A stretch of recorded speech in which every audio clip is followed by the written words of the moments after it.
The morning sun cast long shadows over the dusty streets of Ouagadougou as President Ibrahim Traoré stepped out of the presidential palace. His security detail followed at a respectful distance.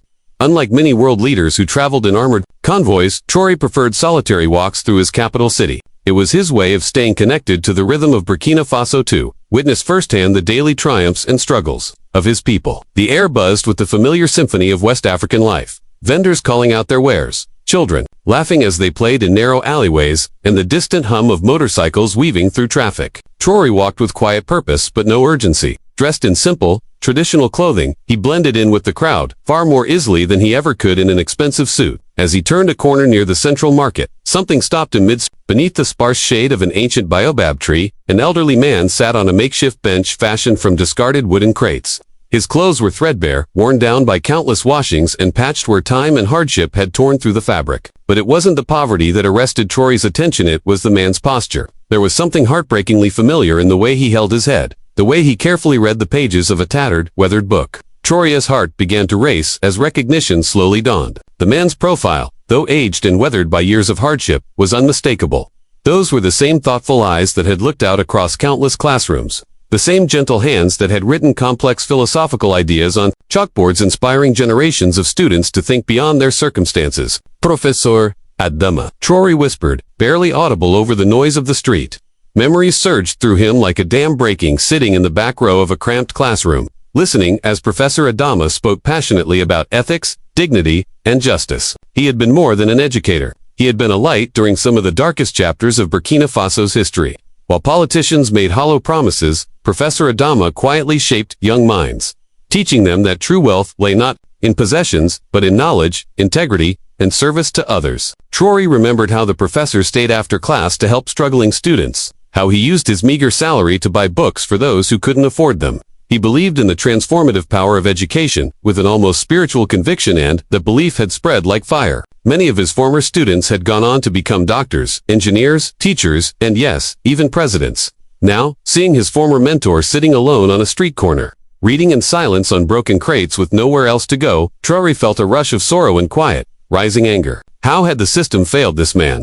How had a society allowed one of its greatest minds, one of its most valuable contributors, to fall so far through the cracks? He took a deep breath and stepped forward, moving slowly so as not to startle him. The professor was absorbed in his book, unaware of the marketplace chaos around him. As Traoré drew closer, he saw the cover. It was a collection of philosophical essays. The same kind of material Adama had used to challenge his students long ago. Professor Adama, Traoré said gently, emotion thickening his voice. The old man looked up, blinking to adjust from the page to the face before him. At first, there was no recognition, only the guarded caution of someone who had grown used to surviving on the margins. But then, slowly, the light of recognition flickered in his eyes. Ibrahim, he whispered, disbelief cracking his voice. Ibrahim Traoré. The professor began to rise, legs trembling from weakness and malnutrition. Traoré stepped forward, gently taking his arm to steady him. He was shocked by how thin, how fragile, the once powerful man had become. Mr. President, Professor Adama stammered, clearly embarrassed by his condition. I didn't expect. What are you doing here? Don't call me president, Traoré replied, his voice full of tenderness. To me, you'll always be my teacher. Adama shook his head slowly, eyes welling with tears as he looked at the man his student had become. Things have changed. Ibrahim, I'm not the same man who stood in that classroom. You will never stop being the man who taught me the meaning of dignity, Traoré said softly, his own eyes misty. He held his mentor's weathered hands gently. But, how did this happen? How did you end up here? The professor hesitated. The pride that once filled lecture halls now battled the shame of his reality. Around them, the marketplace continued bustling and unaware, but for these two men, time had stopped. This was not just a reunion, it was a reckoning.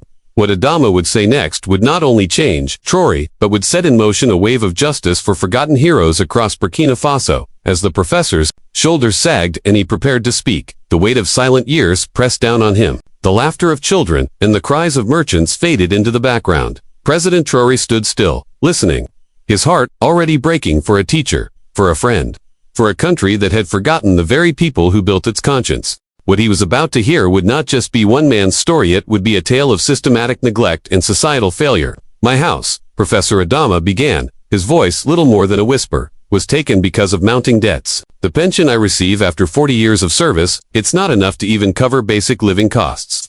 He paused, lowering his gaze to his worn, trembling hands. The cost of living has risen so sharply, yet our pensions remain frozen in time as if we, too, are relics of a past era. Traoré listened in silence, his heart tightening, a slow burn of anger rising not at his teacher, but at the system that had abandoned him so completely. Professor Adama continued, his voice gaining strength despite the pain behind every word. I tried to keep teaching. I offered private tutoring, helping children with literature, mathematics, whatever I could. Some families would give me a few francs when they could, but my health. He gestured weakly at his frail body. My body began to fail me. The long hours, the constant stress of not knowing where my next meal would come from, the quiet shame of asking for help. It took everything out of me. His eyes grew distant, his voice softer again as he revisited the painful unraveling of his life. First, I sold my books. Imagine that, a teacher, selling his books.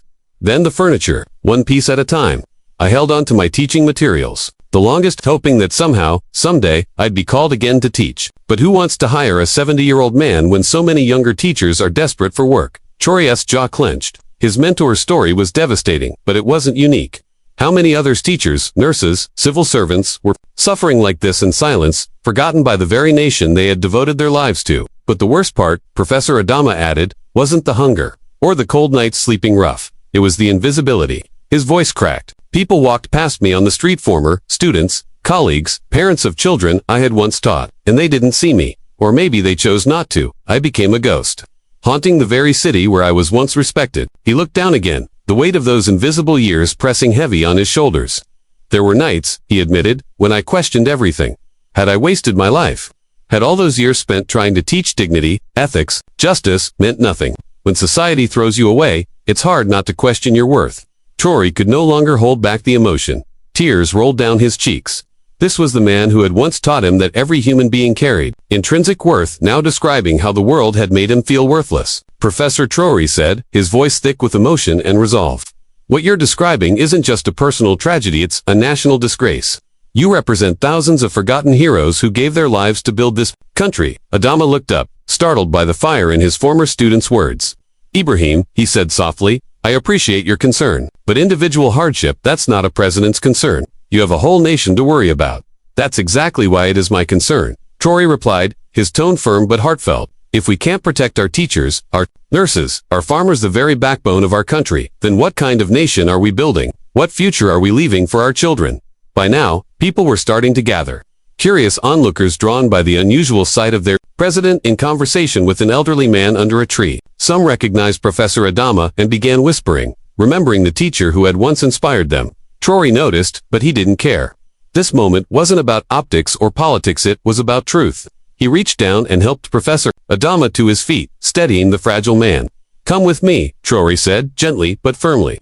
Let's go somewhere we can talk more comfortably. And more importantly, let's start correcting this injustice today. Adama hesitated, clearly overwhelmed by the sudden shift in his fortunes. Ibrahim, I don't want charity, he said, trying to steady his voice. Even in all this, I've held on to my dignity. This isn't charity, Professor Traoré replied, placing a hand over his heart. This is justice.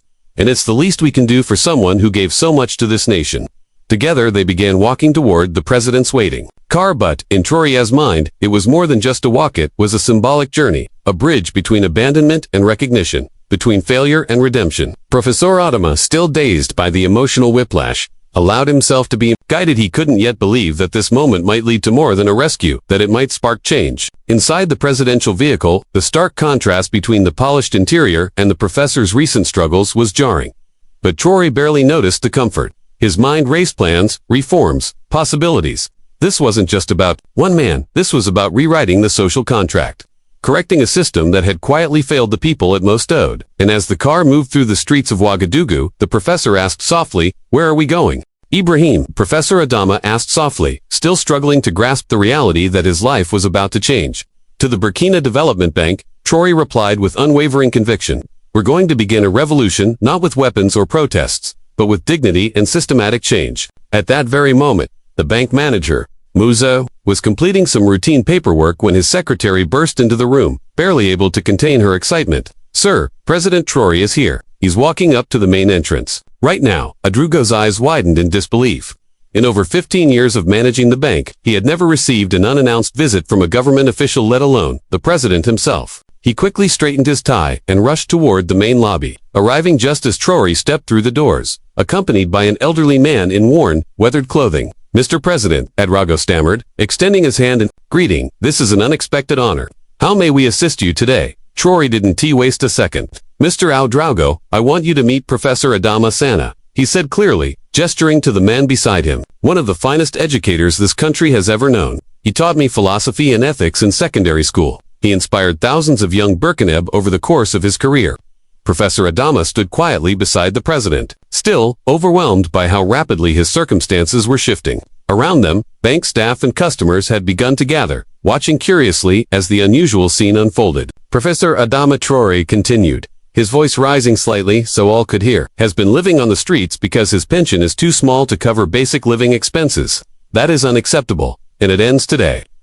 Nodded respectfully, though it was clear from his expression that he wasn't yet sure where this was headed. "Of course, Mr. President, what would you like us to do?" Traoré's next words would echo far beyond the walls of that bank. "I want you to establish a special fund for retired educators and public servants," he said firmly. "This fund will guarantee that no teacher, no nurse, no civil servant who has dedicated their life to serving Burkina Faso will ever again suffer the way Professor Adama has." The bank manager's eyebrows shot up. This was no routine request. This was a bold restructuring of how the nation valued its public servants. "Mr. President," Ouedraogo began cautiously, "such a program would require significant capital, cross-ministerial coordination, and legislative approval. Then we start today." Traoré cut in, his tone firm but calm. "I want an emergency fund operational within 48 hours, something that can begin providing support immediately. We'll work out the larger policy framework afterward. But people like Professor Adama cannot wait months or years for change." Ouedraogo began taking notes, his mind already calculating logistics. Meanwhile, word of the president's surprise visit was spreading rapidly on social media. Bank employees, discreetly snapping photos and video, began sharing them with hashtag dignity for teachers and hashtag Burkina Faso cares. Within hours, the story was trending across West Africa. Finally, Professor Adama, who had remained respectfully silent throughout the conversation, found his voice. "Mr. President," he said, his tone quiet but steady, "I am deeply grateful for your kindness. But I cannot accept assistance unless it is extended to others in similar need." Traoré smiled and placed a hand gently on his teacher's shoulder. "Professor, you taught me that real leadership means solving systemic problems, not just offering symbolic gestures. What we're building here will help thousands of others who are suffering in silence." Within the hour, Ouedraogo presented a rough draft of the proposed program. "Mr. President, with immediate government backing, we can establish a temporary relief fund within 2 days. Based on initial data, there are roughly 3,000 retired teachers and over 5,000 retired civil servants who would qualify for enhanced support." "Make it happen," Traoré replied without hesitation. "And I want regular updates on the program's impact. This is not a publicity stunt. This is a fundamental shift in how we honor the people who built this country." As the news of the initiative spread, Professor Adama found himself at the center of a swelling national movement. TV crews arrived at the bank, while social media flooded with personal stories. A retired nurse named Aminata Koni posted a heartfelt video about training dozens of healthcare workers, yet now being unable to afford her own medication. A former agricultural extension officer described how he had taught farmers sustainable techniques for decades only to lose his own land. 2 unpaid taxes due to an inadequate pension. By evening, the hashtag Burkina Faso values was trending internationally. African leaders and international observers praised Traoré's swift, personal, and systemic response to long-standing inequality. At a brief press conference later that day, Professor Adama, now dressed in clean clothes and having received medical care, stood beside the president. "Today," he said, his voice stronger than it had sounded in years, "I learned that the values I spent my life teaching, compassion, and social responsibility can, in fact, become real actions." President Traoré has shown us that true leadership means recognizing the individual human being behind the statistics. The banking revolution had begun, but it was only the start of a much broader transformation that would reshape Burkina Faso's national identity and its treatment of public servants. 6 months after that life-changing moment under the baobab tree in Ouagadougou, Burkina Faso had changed in ways that few had believed possible. Traoré's meeting with Professor Adama had grown into one of the most far-reaching social justice initiatives in West Africa. Stories of its success could be found in every province. Fatoumata Ouedraogo, a retired midwife who had delivered more than 2,000 babies over her lifetime, now lived in comfort in a modest apartment. her medical needs fully covered, for the first time in years. Borma Sawadogo, once an agricultural teacher who revolutionized farming methods across 3 provinces, had been able to repair his home and return to the field as a volunteer consultant, sharing his wisdom with a new generation. But perhaps, the most powerful transformation was seen in Professor Adama himself, no longer the fragile, forgotten man whom Traoré had found sitting beneath a baobab tree. He had become the face of the program, its unofficial ambassador. He traveled throughout Burkina Faso, searching for other unsung heroes and ensuring they received the recognition and support they had long been denied. On a crisp December morning, Professor Adama stood tall before an audience of 500 gathered teachers, healthcare workers, and civil servants inside the National Stadium. The event, now known as Heroes Recognition Day, had become a national holiday and was beginning to inspire similar commemorations across the African continent. "My dear friends and colleagues," he began, his voice steady and resonant. "6 months ago, I was invisible. Society had written me off, labeled me a burden, a relic of a better time. Today, I do not stand before you as a symbol of despair, but as living proof that a nation can choose compassion over indifference." The crowd erupted in applause, but Adama raised his hand gently, asking for quiet. "This transformation," he continued, "didn't happen because I was special, or because I shouted louder than others. It happened because one man, our president, that leadership means seeing the humanity in every citizen." Sitting in the front row, President Traoré felt that familiar mix of pride and humility. Just as he had felt that day at the bank when this movement had first begun, the initiative had gone further than even his most optimistic projections. But beyond its reach, it had sparked something deeper, a cultural reawakening in how Burkinab viewed service, dignity, and national duty. The statistics were impressive. Over 8,000 retired public servants were now receiving enhanced support. Child mortality rates had begun to drop, as experienced nurses and doctors returned to volunteer roles. Education outcomes had improved, as senior educators like Professor Adama began mentoring younger teachers. But beyond numbers, there was something far more powerful: a revived national identity grounded in shared responsibility and mutual respect. International recognition had followed swiftly. The African Union had named the initiative a model for the continent. Universities across West Africa began studying it as a case study in compassionate and responsive governance. Professor Adama had been invited to speak at conferences in Accra, Dar es Salaam, and Lagos, where he shared his personal story and the lessons learned from Burkina Faso's bold experiment. During his speech at Heroes Recognition Day, he addressed the deeper implications of their shared achievement. "We have proven," he said, "that dignity is not a luxury reserved for the wealthy. It is a basic right that belongs to all citizens. We have shown that a nation's wealth is not in its gold or cotton, but in how it treats the people who gave their lives to build it. And perhaps most importantly," he continued, turning his gaze toward President Traoré, "we have demonstrated that authentic leadership cannot come from behind polished desks or within cabinet rooms alone. It requires the courage to walk among the people, to see their reality, and to act with urgency when you witness injustice." As the ceremony continued, stories poured in from every region. A retired police officer shared that for the first time in years, he could afford the insulin he needed to manage his diabetes. A former postal worker spoke with emotion about being able to help her grandchildren pay school fees. A retired judge described how he was now mentoring young lawyers, offering legal guidance to a new generation. These were not just stories of assistance, they were stories of restoration, of lives finding renewed purpose and worth. The ripple effects were unmistakable. Inspired by these honored elders, a new generation of youth had begun pursuing public service careers. Medical schools reported rising enrollment, teacher training institutes saw their highest application rates in decades. The message was clear: service to others was not only valued, but now visibly honored and rewarded. Professor Adama closed his speech with words that would be quoted in headlines across Africa. "Today, we celebrate not just the individuals who have been lifted, but the soul of a nation that chose to honor its values. We celebrate a president who showed us that true power is not in wealth or personal glory, but in lifting others up, in choosing justice when it would have been easier to look away." As the crowd began to disperse, President Traoré approached his old teacher. "Professor," he said, "do you remember how you taught us the difference between success and significance?" Adama smiled, remembering the countless philosophical debates that once filled his classroom. "Yes," he replied, eyes warm. "Success is what you achieve for yourself.